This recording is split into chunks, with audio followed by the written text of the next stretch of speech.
Welcome to On the Investor's Minds. I'm Tai Hui, the Chief Market Strategist for Asia Pacific at JP Morgan Asset Management. And thank you for giving us a few minutes of your time to understand what investors are thinking about right now. Now, this is a really important episode. This is our 100th episode, and I would like to thank all of you for your support, for your questions, for your feedback over the past really a couple of years. And to commemorate, I've asked our strategists across the APAC region for their favorite episodes, why that's the case, what has changed since then, and also, of course, what does that mean for investors. So enjoy. So for me, my favorite episode would be 79, which is the episode after the inauguration of President Trump. Back then, we talked about the potential impact on fiscal policy, on trade policy, and frankly, we didn't really expect to have such a significant impact within the first 150 days of his terms. So going forward, as we highlighted in our mid-year outlook, we are expecting more volatilities coming from his policies, and not just from tariffs or from the fiscal side, but also on some of the unintended consequences of his policies, whether it's on immigration, on foreign policy, etc., etc. So do reach out to your JP Morgan Asset Management client advisors for the mid-year outlook. Hi, my name is Kerry Craig. I'm a global market strategist based here in Melbourne, Australia. Now, there's a lot of choice looking back at the last 100 episodes of On Investors Mind podcasts. The one that stands out for me is episode 78. In that episode, we looked at what was happening in core government bond markets around the world, and most notably, the fact that yields had risen to their highest level in some time. That was all being driven by what was to be a more resilient outlook in the US economy and the market discounting just how many rate cuts we would get from the Fed during this easing cycle, something that's very much resonating in markets today. It also highlighted the challenge in allocating to fixed income, where the stock bond correlation had become more positive and yields have been moving against expectations. For us, there is still a role of core government bonds in a portfolio, particularly when there is a growth shock, but it does really highlight that we may have structurally higher yields in the future, higher inflation and potentially more volatile inflation, which also needs to be hedged out. This does point towards other assets to build in that diversification and inflation protection, such as what we're seeing in private markets and particularly in real assets. Hi, I'm Shogo, a strategist in Japan. In the podcast titled, What are the key investment themes for 2025, recorded last November, we highlighted the prevailing view among market participants that the US dollar would stay firm for 2025. However, since the beginning of the year, the US dollar has been depreciating, and it has also weakened against the Japanese yen.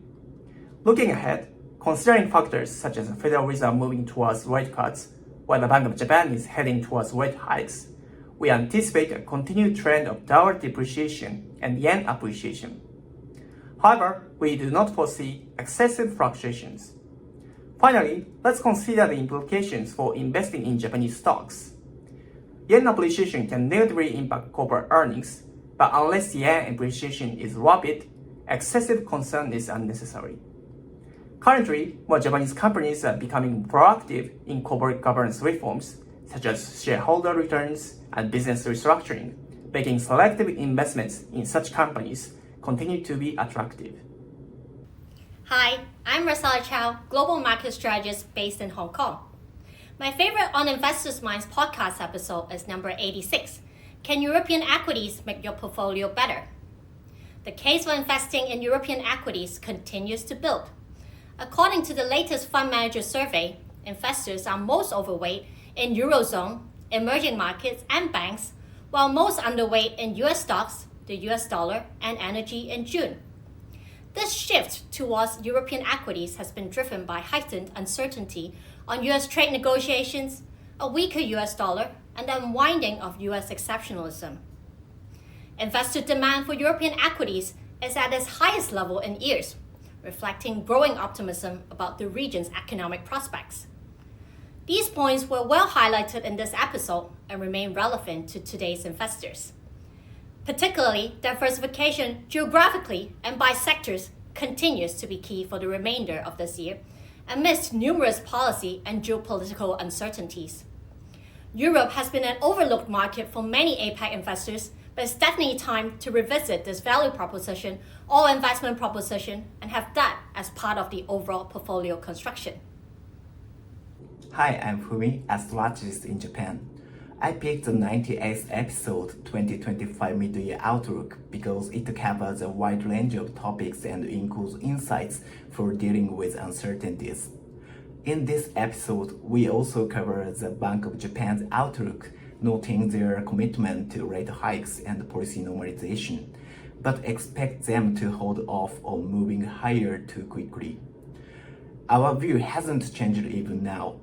Whether there will be a rate hike within this year is a close call, but depending on global economic trends and volatility, there might be action in October or December. We expect the Bank of Japan to continue raising rates, but we believe the impact on Japanese equities will be limited, as the Bank of Japan will carefully consider economic and market conditions. My name is Jennifer, and I'm a market strategist based in Hong Kong. My favorite episode is the one on US-China trade truce back in mid-May. Looking back, it really was a turning point for markets that changed recession views and shifted risk sentiments. Since then, a preliminary trade framework has been established and port activity has recovered. But are we completely out of the woods yet? Were the shifts in risk sentiments back then overly optimistic? We have yet to find out. US tariff rates now stand at 14.6%, which is significantly higher than the 2.4% back in 2024. So we continue to expect the US economy to slow, inflation pressures to build, and corporate margins to come under pressure.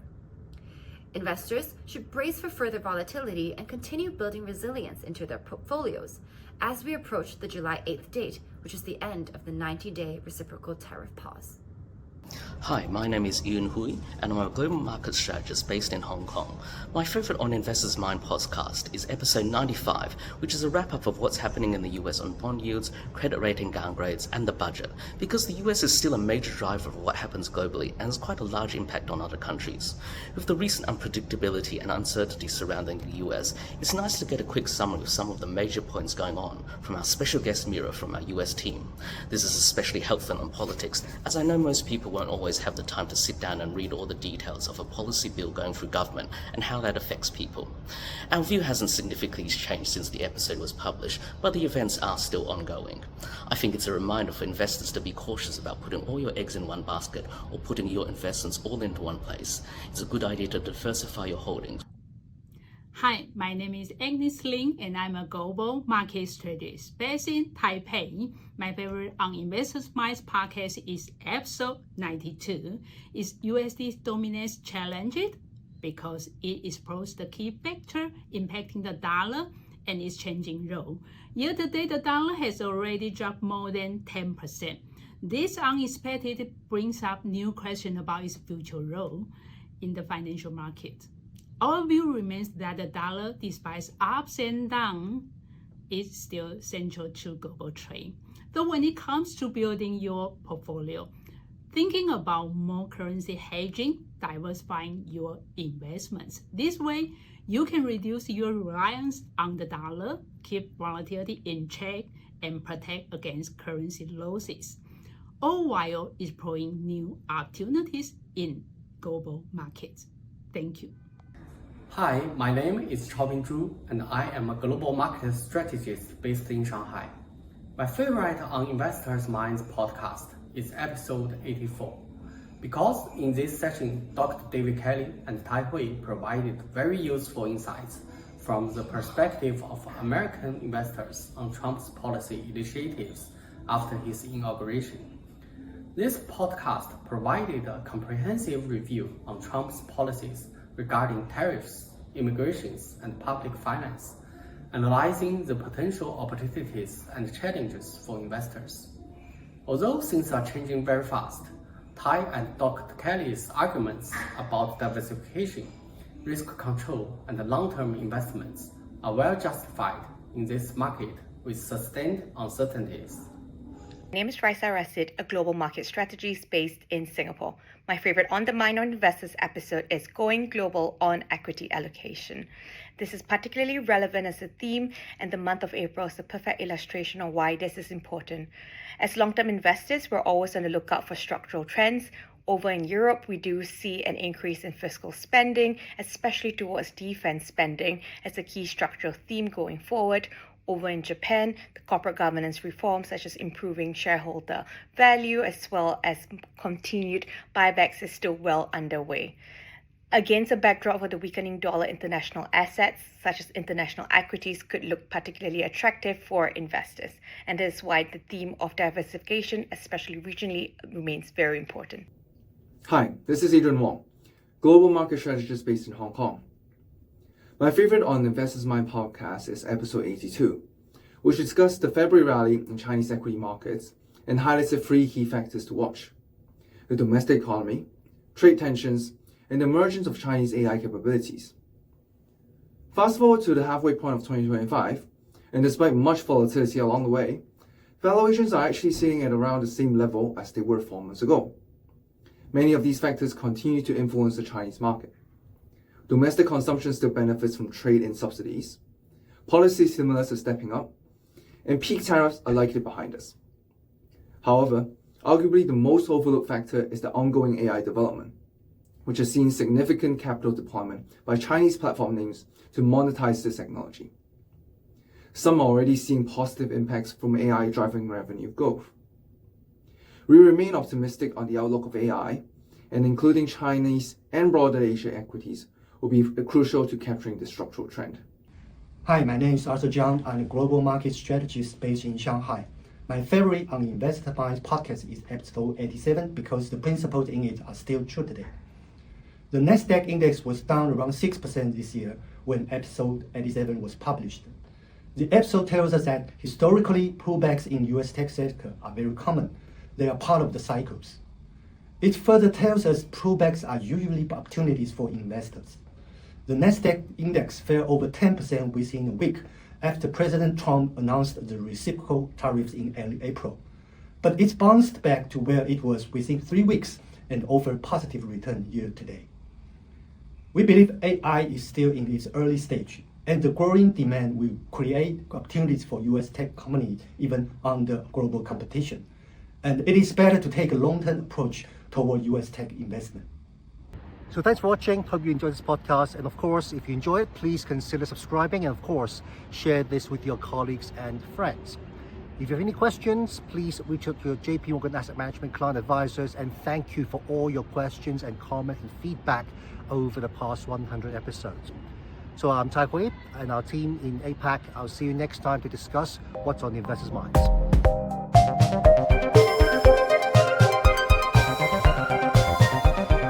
This content is a general communication being provided for informational purposes only. It is educational in nature and not designed to be taken as advice or a recommendation for any specific investment product, strategy, plan, feature, or other purpose in any jurisdiction, nor is it a commitment from JP Morgan Asset Management or any of its subsidiaries to participate in any of the transactions mentioned herein. Any examples used are generic, hypothetical, and for illustration purposes only. This material does not contain sufficient information to support an investment decision, and it should not be relied upon by you in evaluating the merits of investing in any securities or products. In addition, users should make an independent assessment of the legal, regulatory, tax, credit, and accounting implications and determine, together with their own financial professional, if any investment mentioned herein is believed to be appropriate to their personal goals. Investors should ensure that they obtain all available relevant information before making any investment. Any forecasts, figures, opinions, or investment techniques and strategies set out are for information purposes only based on certain assumptions and current market conditions, and are subject to change without prior notice. All information presented herein is considered to be accurate at the time of production, but no warranty of accuracy is given and no liability in respect of any error or omission is accepted. It should be noted that investment involves risks. The value of investments and the income from them may fluctuate in accordance with market conditions and taxation agreements, and investors may not get back the full amount invested. Both past performance and yields are not reliable indicators of current and future results. JP Morgan Asset Management is the brand for the asset management business of JP Morgan Chase & Company, and its affiliates worldwide.